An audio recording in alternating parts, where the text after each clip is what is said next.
노후를 대비하고 사회 참여를 지속하기 위해 또 건강한 신체와 정신을 위해서는 은퇴 후에도 재취업이 반드시 필요한데요. 영상을 클릭하신 분들 중엔 나이 먹고 무슨 자격증에 재취업이야 라고 생각하시는 분들도 분명 계시리라고 생각합니다.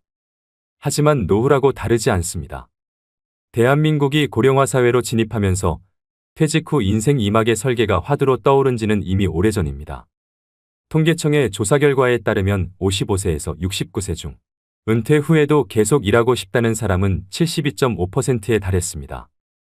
응답자들은 평균 71세까지 계속 일자리를 희망했고 희망임금으로는 월 150만 원에서 200만 원이라는 답변이 제일 많았습니다. 주변을 보면 은퇴 후 굳이 일을 안 해도 노후를 보낼 수 있을 만큼 여유가 있으신데 일을 계속 하시는 분들이 있습니다.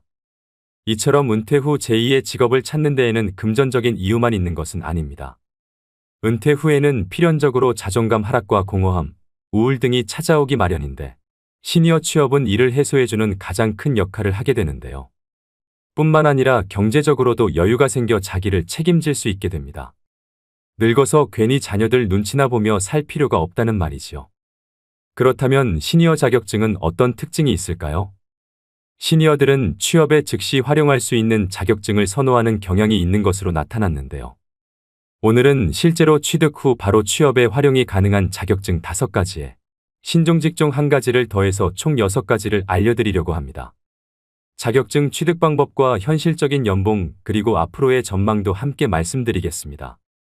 메모하실 게 있으시면 중요 내용을 메모하시면서 들으시면 좋겠습니다. 오늘의 영상을 끝까지 시청하셔서 중년 노년에도 일하는 즐거움을 통해 더 풍요로운 노후를 보내시길 바랍니다.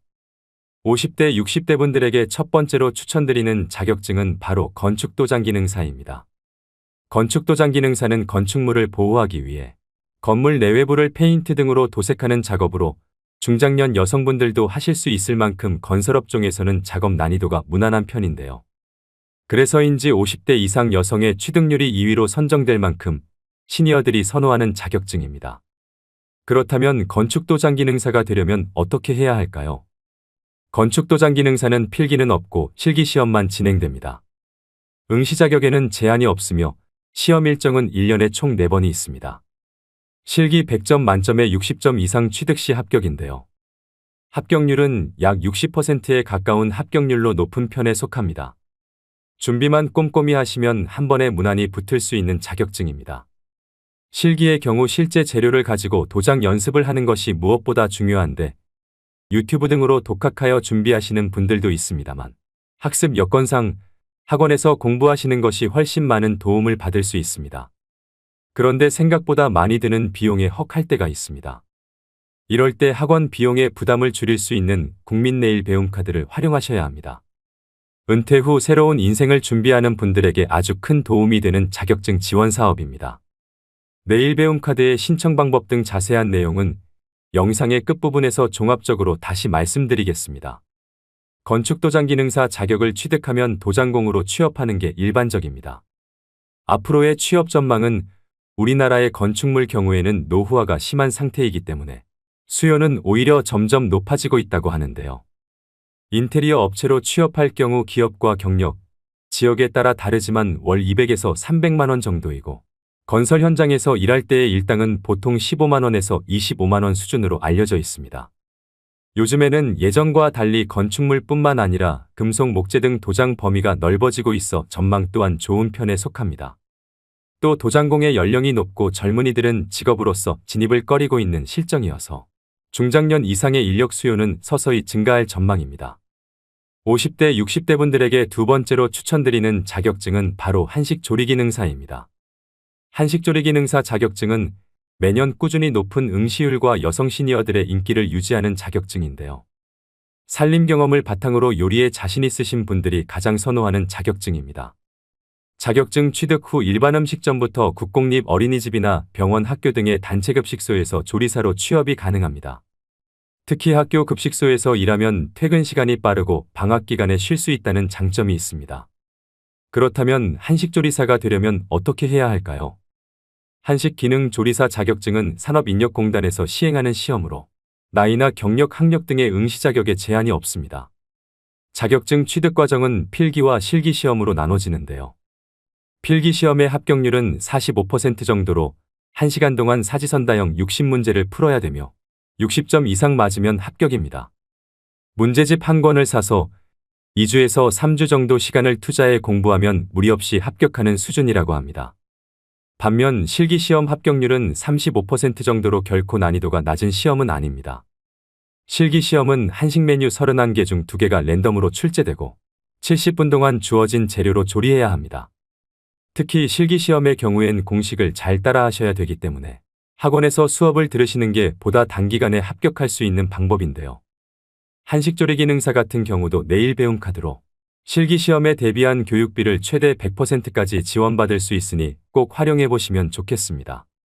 한식조리기능사의 연봉은 종일근무 기준 평균 3,300만 원 정도입니다.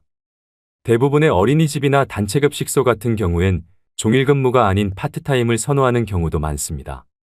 결과적으로 한식조리기능사는 신중년들에게 전망이 밝고 돈을 많이 벌겠다는 목적보다는 요리할 때 즐거움을 느끼고 시간을 유연하게 쓰고 싶은 분들에게 추천하는 자격증입니다. 50대, 60대 분들에게 세 번째로 추천드리는 자격증은 바로 떡제조기능사입니다. 저도 이번 영상을 준비하면서 처음 접하게 된 자격증인데요. 여러분들도 아마 조금은 생소하실 거라고 생각됩니다. 하지만 떡제조기능사는 블루오션에 해당하는 자격증 중에 하나라고 합니다. 최근 건강식인 떡을 비롯해 약과 한과 등 다양한 전통 간식들이 다시금 떠오르고 있는데요. 떡이 줄어든 쌀 소비량을 끌어올리고 있을 만큼 전통 디저트를 찾는 소비자 수는 꾸준히 증가하고 있는 추세입니다. 그렇다면 떡 제조기능사가 되려면 어떻게 해야 할까요? 떡 제조기능사는 한국산업인력공단 주관으로 진행되는 시험으로 시험 일정은 1년에 4회입니다. 필기시험은 사지선다형으로 총 60문항을 60분 동안 풀어야 합니다. 한식조리기능사와 건축도장기능사와 마찬가지로 100점 만점에 60점 이상이면 통과됩니다. 필기시험 합격률은 75% 정도로 높은 편에 속하지만 현재 연도가 거듭될수록 합격률이 조금씩 낮아지는 걸로 봤을 때 그만큼 난이도가 조금씩 올라가고 있는 추세입니다. 필기의 경우 독학으로 공부하셔도 크게 어려움 없이 합격이 가능합니다. 실기 과목은 떡제조 작업형으로 2시간 동안 시험이 진행되며 맵쌀떡과 찹쌀떡 중 한 종류만 출제가 되는데요. 실기 역시 100점 만점에 60점 이상이면 합격입니다. 실기시험 합격률은 약 50%로 필기보다 다소 낮은 것을 확인할 수 있는데요. 실기를 좀 더 꼼꼼히 준비하셔서 시험장에 들어가야 할 필요성이 있겠습니다. 떡 제조기능사 역시 실기 준비는 내일 배움 카드를 활용하시면 학원에서 수강이 가능합니다. 떡 제조기능사 평균 연봉은 3천만 원 초반 수준인데요. 떡은 한번 배워놓으면 관련 업종을 창업할 수도 있고 카페 곁들인 메뉴로도 낼 수 있다는 메리트가 있기 때문에 전망은 밝은 편입니다. 50대, 60대 분들에게 네 번째로 추천드리는 자격증은 바로 방수기능사입니다. 방수기능사는 말 그대로 건축물에 물이나 습기가 스며들지 않게 하기 위해 지하도나 지붕, 벽, 욕조 등의 방수 작업을 하는 자격을 의미합니다. 육체적으로 작업 난이도가 높지 않은 직업인데요. 건축물의 신축 공사가 많을 때 인기를 끄는 자격증이어서 최근에 매년 3만 명 이상이 시험을 봤던 인기 직종 중 하나입니다. 그렇다면 건축도장기능사가 되려면 어떻게 해야 할까요? 방수기능사는 건축도장기능사와 마찬가지로 필기 없이 실기시험으로만 이루어져 있어 큰 부담 없이 편하게 준비 가능하며 100점 만점에 60점 이상이면 합격입니다. 실기시험 시간은 2시간 10분이며 아스팔트 시트지를 재단하고 순서에 맞게 부착하는 작업이 진행됩니다. 합격률은 약 50% 정도로 무엇보다 2시간 10분 안에 작업을 마쳐야 하기 때문에 몸에 익숙해질 때까지 실습을 충분히 해야만 취득할 수 있습니다. 방수기능사 또한 한국산업인력공단 주관 시험이고 내일 배움 카드 이용이 가능합니다. 방수기능사의 평균 연봉은 3,200만 원 정도입니다. 방수공사는 90% 이상이 신축공사이며 일부가 보수공사이기 때문에 신축공사의 증감에 따라 영향을 많이 받습니다. 최근 건설 경기가 서서히 회복되면서 방수기능사에 대한 고용도 서서히 증가할 전망입니다. 50대, 60대 분들에게 다섯 번째로 추천드리는 자격증은 바로 요양보호사입니다. 고령화 시대에 꼭 필요한 인력으로 주목받는 자격증인데요. 요양보호사는 노인 또는 신체적으로 도움이 필요한 환자들에게 기본적인 건강관리와 생활지원을 제공하는 역할을 합니다. 제 주변에도 실제로 50대, 60대 지인분들이 요양보호사를 업으로 삼고 계시는 분들이 많이 계실 만큼 요양보호사 자격증에 대한 관심이 뜨거운데요. 아내를 간호하기 위해 자격증을 취득한 84세 할아버지와 18살 손자와 나란히 합격한 72세 할머니도 계십니다. 개인적인 생각으로 50대, 60대라도 누구나 무리 없이 합격할 수 있는 수준이라 봅니다. 그렇다면 요양보호사가 되려면 어떻게 해야 할까요? 요양보호사의 교육과정은 총 240시간으로 이론과 실기 그리고 실습을 각각 80시간씩 수료해야 됩니다. 필기시험과 실기시험 각각 만점의 60% 이상 득점 시 합격할 수 있습니다.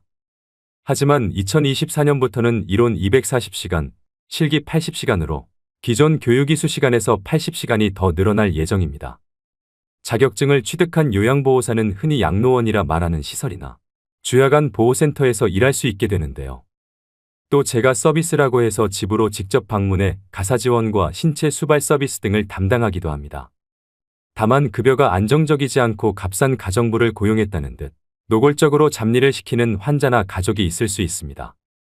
또 치매 어르신들을 주로 돌보는 일이라 돌발 상황도 많이 생긴다고 합니다. 하지만 단순한 돈벌이 이상의 보람이 있다고 하시는 분들도 많습니다. 근무지에 따라 일의 강도나 형태는 다르지만 요양보호사 대부분은 사회에 도움이 되는 일을 하고 있다는 사명감으로 일하고 계시지 않을까 생각합니다. 하지만 이와는 별개로 요양보호사에 대한 잘못된 인식과 처우는 앞으로 많이 개선되어져야 하는 것은 분명합니다. 2023년 기준 요양보호사의 최저임금은 시급 9,620원으로 연봉으로 환산 시 약 2,400만 원 수준입니다. 계속되는 고령화와 요양시설이나 재가시설에서 요양보호사를 의무 채용하고 있어 전망은 제일 밝은 자격증 중 하나입니다. 요즘 같은 고용 불안 시대에 건강하기만 하다면 평생 직업으로 삼을 수 있는 일이라고 생각됩니다. 이렇게 총 5가지의 전망 좋은 자격증을 알려드렸는데요. 여기에 한 가지 더 강력 추천드릴 자격증으로 신종직업인 병원동행 매니저에 대해 말씀드리겠습니다. 기대 수명이 늘어난 요즘에는 불가피하게 찾아오는 질병을 적절하게 관리하는 일이 장수의 우선 조건이 되었습니다. 이와 함께 부상하는 직업이 바로 병원 동행 매니저인데요. 노인 비율이 커지는 만큼 몸이 아픈 사람들도 당연하게 많아지고 있습니다. 복합검진이 가능한 대부분 종합병원이 예약 시스템으로 운영되고 있는데 기기를 다루는데 익숙하지 않는 어르신에게는 외래 진료 예약부터 병원 방문까지 모든 과정이 어려움의 연속인데요.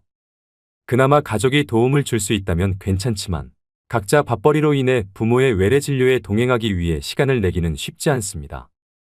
이처럼 병원 동행 매니저는 숙련된 간병인이 환자와 함께 이동하여 보호자를 대신해 병원 이동 및 접수 귀가까지 동행하는 신종 직업입니다. 병원 동행 매니저는 인생이막의 유망 직종으로 전망이 아주 밝습니다. 서울시의 경우 2022년 기준으로 1만 명의 병원 동행 매니저가 활동하고 있으며 2025년까지 2만 명의 병원 동행 매니저를 양성할 계획이라고 밝혔는데요.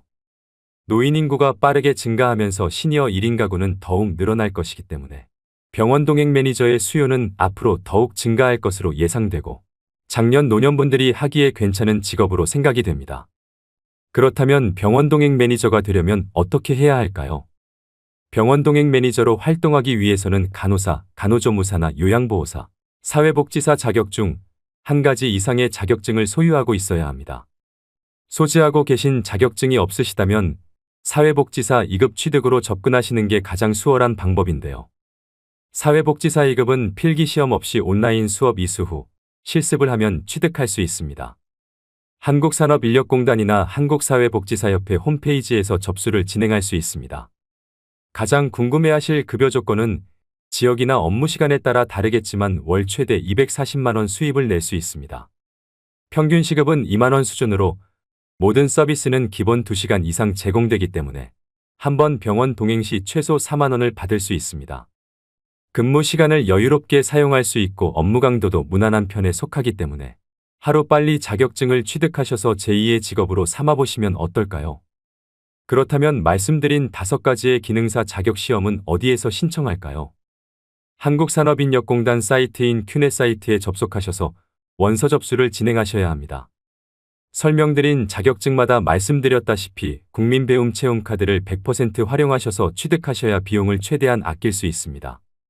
신청 방법은 가까운 고용센터를 방문하시거나 HRD.net 홈페이지를 통해 신청이 가능한데요. 지원 금액은 300만 원이 기본이고 최대 500만 원까지 지원받을 수 있습니다.